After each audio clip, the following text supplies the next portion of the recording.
دین ہمارا محتاج ہے، ہم دین کا محتاج ہے؟ بتاؤ کون بتائے گا؟ دین کا ہم محتاج ہے کہ دین ہمارا محتاج ہے؟ میں کروں گا تو دین چلے گا نہ چل سکے؟ ارے ساری دنیا مل کر نہ کرے جب کہ کوئی فرق نہ پڑے۔ اللہ تعالیٰ ہماری عبادت کی کوئی ضرورت نہ ہے۔ ہم جو نماز پڑھ رہے ہیں نا اپنے لیے پڑھ رہے ہیں، ہم قرآن پڑھ رہے ہیں اپنے لیے پڑھ رہے ہیں، قاعدہ سلم سپارہ پڑھ رہا اپنے لیے پڑھ رہے ہیں۔ اللہ تعالیٰ ہمارے پڑھنے سے کوئی فائدہ نہیں ہے۔ کس کو فائدہ ہے؟ کس لو پڑھ رہے ہو؟ اپنا ماں باپ لو، اپنا ماں باپ نہ پڑھ رہے، اپنے لیے پڑھ رہے ہیں۔ قرآن پڑھیں گے، قرآن سیکھیں گے تو اپنے لیے پڑھیں گے۔ پوری دنیا مل کے اللہ کی عبادت کرے، اللہ کی بڑھائی میں کوئی فرق نہیں ہے، اور پوری دنیا مل کے اللہ کی نافرمانی پہ آ جائے، اللہ کو کوئی فرق نہیں ہے۔ دین ہمارا محتاج نہیں، ہم دین کے محتاج ہیں۔ میں دین پہ چلوں گا تو میری زندگی بنے گی، میں دین کے خلاف چلوں گا تو میری دنیا اور آخرت دونوں برباد۔ تو دین ہمارا محتاج ہے کہ ہم دین کے محتاج ہیں؟ جو دین کا کام کرے گا اللہ اسے آگے بڑھاتا ہے، جو دین کا کام نہیں کرتا وہ ایسے رہ جاتا پیچھے پڑا۔ یہ حرف پڑھانا ہے پورے قرآن میں، قرآن کو صحیح کرنا ہے۔ یہ دھیان رہے گی نا، جہاں یہ الف آ جائے گا ایسے جڑ کے، کہیں بھی حرف کے پیچھے کہیں بھی، اس کا مطلب یہ ہوتا ہے یہ تھوڑا سا بڑھائے گا، اوپر کھینچ کے بڑھائیں گے حرف سے۔ اگر ہم یہاں بڑھائیں گے نا تو پھر یہ غلط ہو جائے گا۔ قرآن صحیح کرنے کے لیے ہمارا ہر تلفظ الگ الگ، چھوٹا سین بڑا شین دونوں میں فرق ہے، سواد میں فرق ہے، طا اور ضا میں فرق ہے، اور جیم ہا اور دو چشمی ہا میں الگ فرق ہے، چھوٹا کاف بڑا قاف میں الگ فرق ہے۔ اگر ایک ہی ہم پڑھیں گے ایک کے بعد سے کاف کاف سین تو کیا فائدہ ہو؟ الگ الگ حرف لکھنا، ایک حرف لکھ لیتے کام چل جاتا۔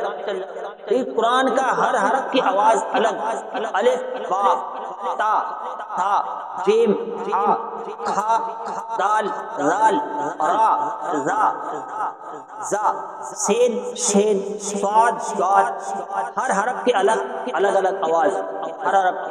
اور یہ پریکٹس کرتے چلتے پھرتے لیٹتے بیٹھتے نا ہر وقت یہ پریکٹس، سین شین صاد ضاد منہ بھر کے، را زا یہ سارے، سا قاف کاف اتنا فرق، ہا یہ بڑا یہ کرنی ہے۔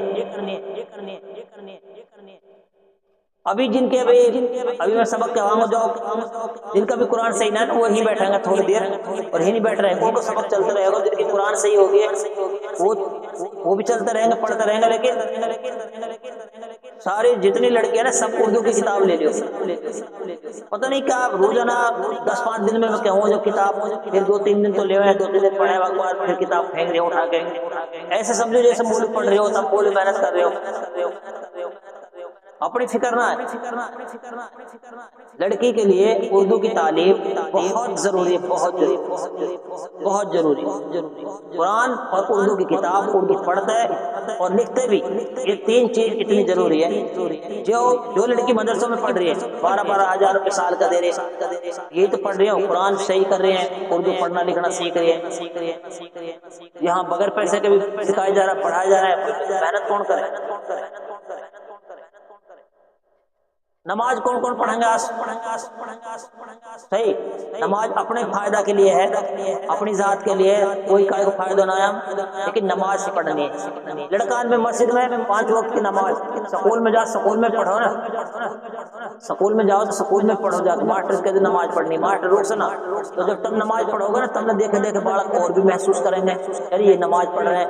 ہندو کا بالک ہوں گے تو وہ بھی محسوس کریں گے۔ دین کی دعوت تو پہنچانی دور طرف۔ لڑکی نے گھر میں جو قرآن شریف پڑھو، مغرب کے بعد سورہ واقعہ پڑھو، صبح کے ٹائم میں سورہ یاسین پڑھو، یہ 2 کام تو زندگی کے لیے پکا کر لو، اپنے مرتے دم تک یہ 2 کام کرنے ہیں۔ مغرب کے بعد سورہ واقعہ کی تلاوت کرنی ہے 27 پارے میں، اور فجر کی نماز کے بعد سورہ یاسین کی تلاوت کرنی ہے۔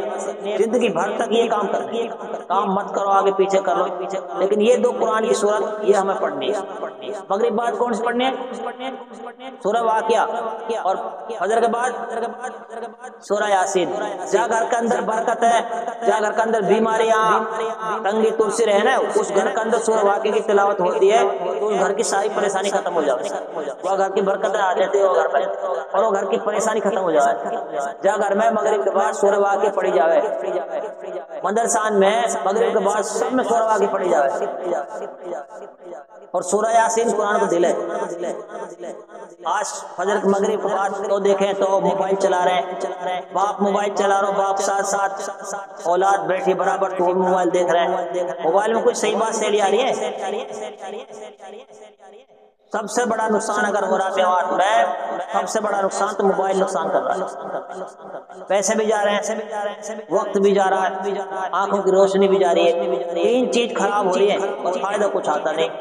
1 گھنٹہ موبائل دیکھو چلا کر، 1 گھنٹہ بعد میں کیا آیا ہاتھ میں؟ کچھ نہیں آیا، نقصان ہو گیا ڈبل، پیسے بھی چلے گئے، ایم بی بھی چلی گئی، نیٹ بھی چلا گیا، اور آنکھوں کی روشنی وہ بھی چلی گئی۔ فائدہ کا نقصان ہے، نقصان ہی ہے، نقصان ہی ہے۔ جو ماں باپ دین سے جڑے گا، ماں جماعت میں جائے گی تو وہ بیٹی سے لڑے گی کہ تو نماز کی نہ پڑھے یا پھر تو موبائل کیوں دیکھے، وہ تو لڑے گی۔ باپ جو نماز پڑھے گا وہ اپنا بچہ بن جب موبائل دیکھے گا تو واسطے لڑے گا، موبائل مت دیکھ۔ لیکن جو باپ خود نہ دین کا کام کرے نہ نماز پڑھے موبائل چلائے گا تو مہربانی بھی دیکھے گی، وقت چھوئی بھی دیکھے گی، وقت بیٹا بھی دیکھے گا، کیا کر رہا ہو؟ وہ اپنے بچوں کی زندگیوں کو خراب کر رہا ہے اپنے ساتھ ساتھ۔ جو باپ کرے گا وہی کریں گے سب، وہ کیسے منع کرے گا؟ سب سے بڑا اگر نقصان ہو رہا ہے موبائل سے نقصان ہو رہا ہے، موبائل سے سب سے بڑا نقصان۔ اتنی خطرناک بیماری ہے موبائل کی، بہت خطرناک بیماری موبائل کی، اسی لیے بچے نا ڈھوکتے ڈھوکتے ایک دوسرے کے پاس چپکے رہتے ہیں موبائل دیکھنے کے چکر میں۔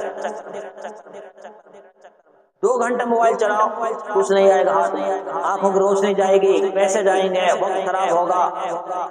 موبائل میں کوئی اچھی چیز نہیں آتی۔ نماز کون کون پڑھے گا اپنے گھر میں؟